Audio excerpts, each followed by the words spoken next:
La GTL est le centre d'une installation électrique dans un appartement ou dans une maison individuelle.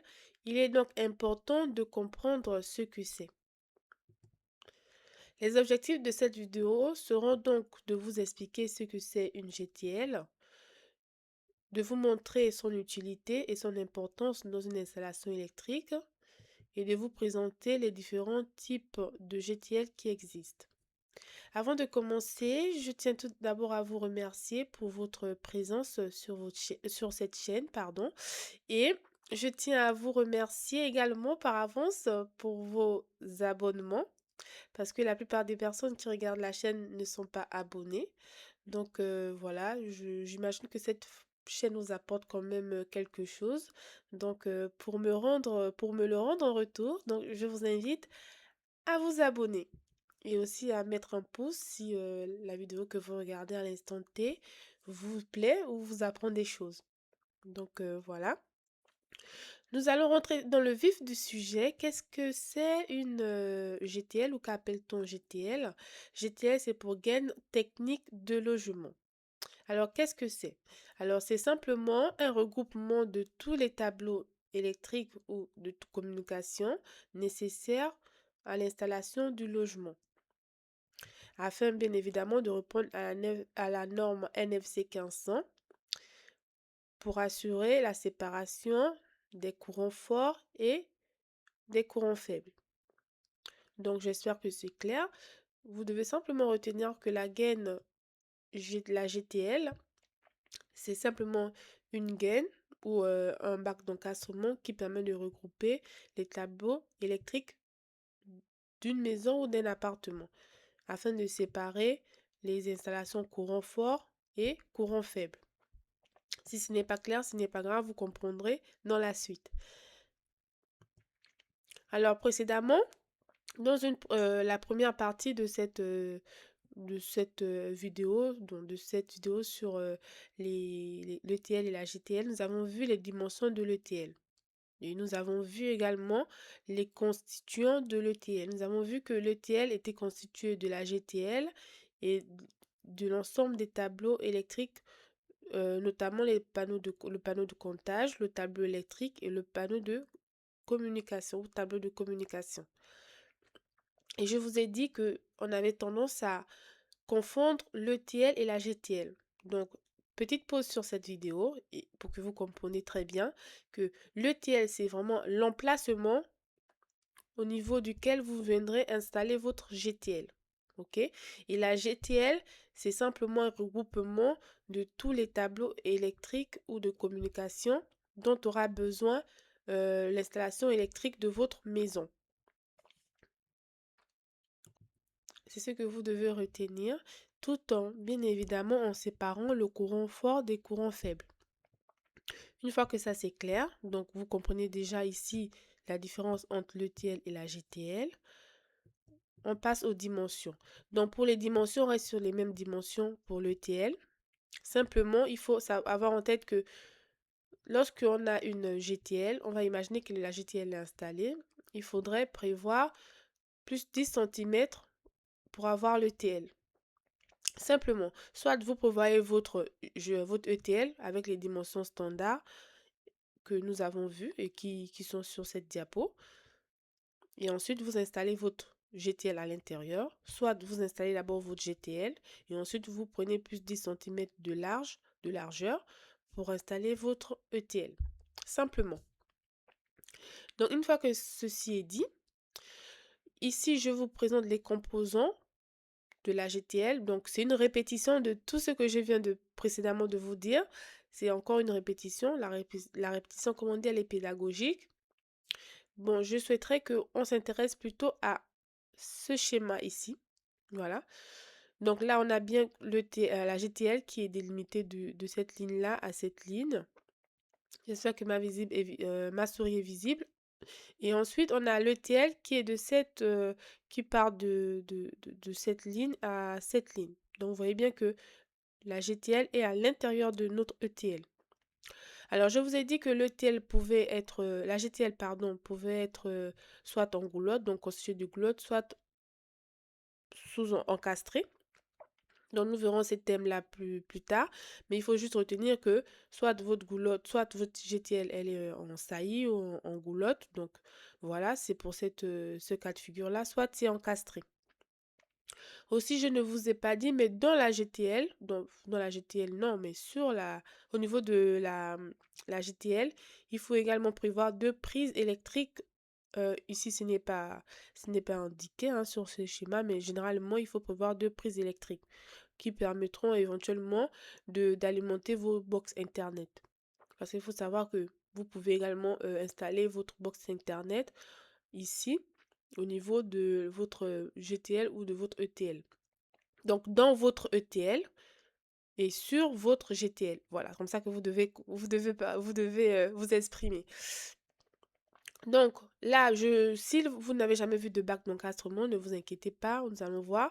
Donc là, soit votre GTL est encastré, en saillie, pardon, soit c'est encastré. Donc, quand c'est encastré, vous voyez bien que là, on a notre panneau de comptage qui n'est plus au-dessus de notre tableau, sur notre GTL. Là, on a maintenant notre panneau de comptage qui est à côté de notre tableau de répartition. Voilà. J'espère que je ne vous perds pas. Et si c'est le cas, je vous invite à le mettre en commentaire. Voilà. Et donc là, vous voyez que c'est un autre cas de figure. Donc ici, je vous représente encore la GTL qui est en saillie ici. Et donc, le terme, précédemment, je vous ai parlé des termes saillie, encastré. Donc là, voilà, ici, vous allez comprendre les différents types ou les différentes manières de réaliser une GTL. C'est soit la GTL, elle est encastrée, donc elle est vraiment intégrée dans le mur, comme vous pouvez le voir ici. Ici, en vert, c'est notre GTL. Soit elle est semi-encastrée, donc elle n'est pas totalement encastrée. Ou soit elle est en saillie. Donc, c'est le cas de la GTL qu'on venait de voir précédemment. Donc, pour résumer, la GTL peut être réalisée en encastré, en semi-encastré ou en saillie. Donc, en vert ici, si vous ne l'avez pas compris, mais en vert ici, c'est notre GTL.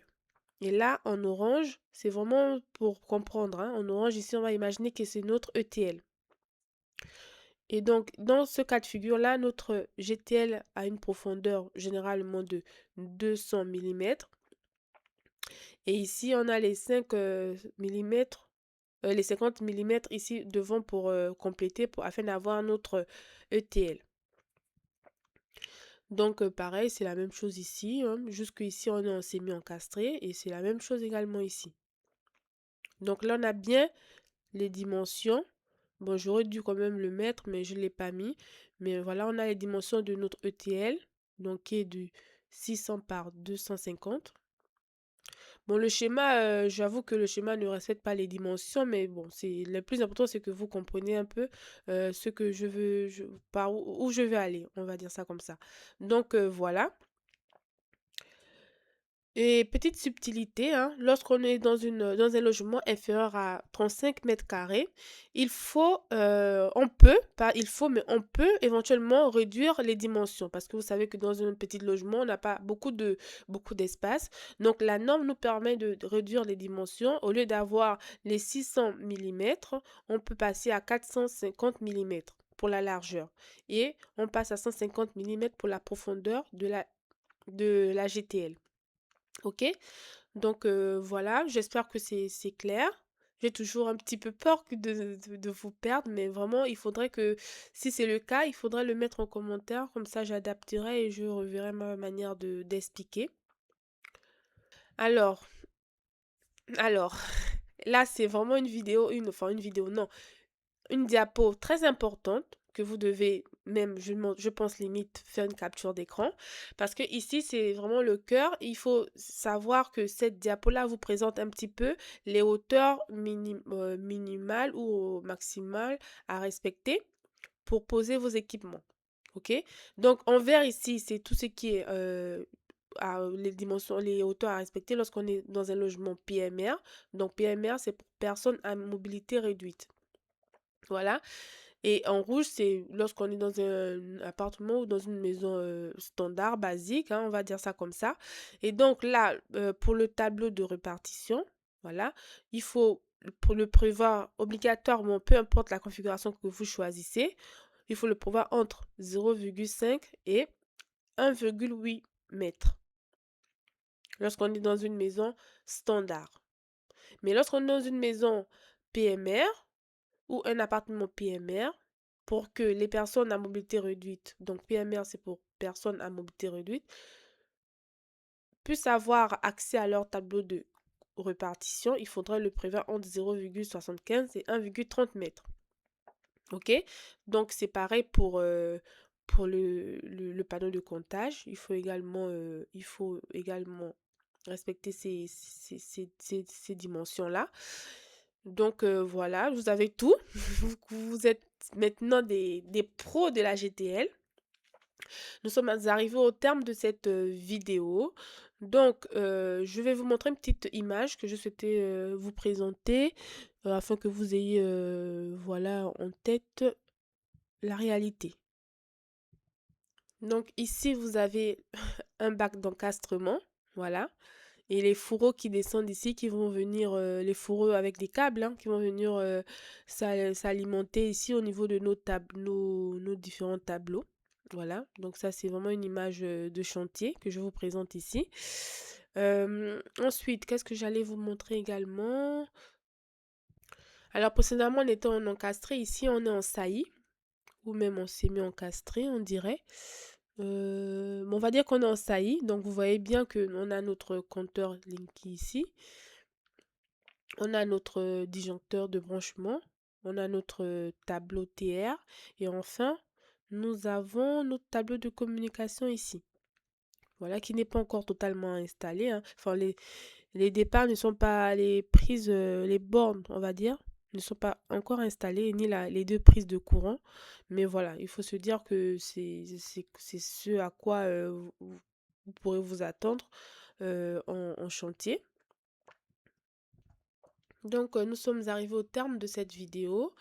Et petit résumé, hein, au cours de dans cette vidéo, nous avons vu ce que c'est la GTL, nous avons vu les subtilités qui existent entre la GTL et l'ETL, nous avons vu les composants d'une GTL, hein, et nous avons également vu les différentes manières de réaliser une GTL, notamment en encastré, en semi-encastré ou en saillie. Donc voilà, nous avons également vu les hauteurs ou les dimensions à respecter pour pouvoir poser les différents tableaux qui constituent la JTL.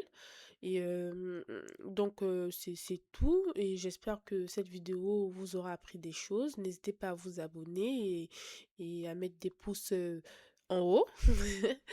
Voilà pour bien évidemment m'encourager et aussi retrouver la chaîne si vous êtes tombé sur cette vidéo par hasard ou en faisant vos recherches sur YouTube ou sur Google même.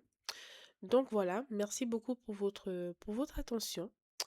À une très prochaine vidéo. N'oubliez pas également, si vous avez des sujets qui vous viennent en tête, voilà, aucune question n'est bête. Je sais que c'est pas très même moi-même, généralement, c'est pas très évident pour moi d'aller mettre des questions en commentaire des vidéos YouTube que ce qui m'intéresse.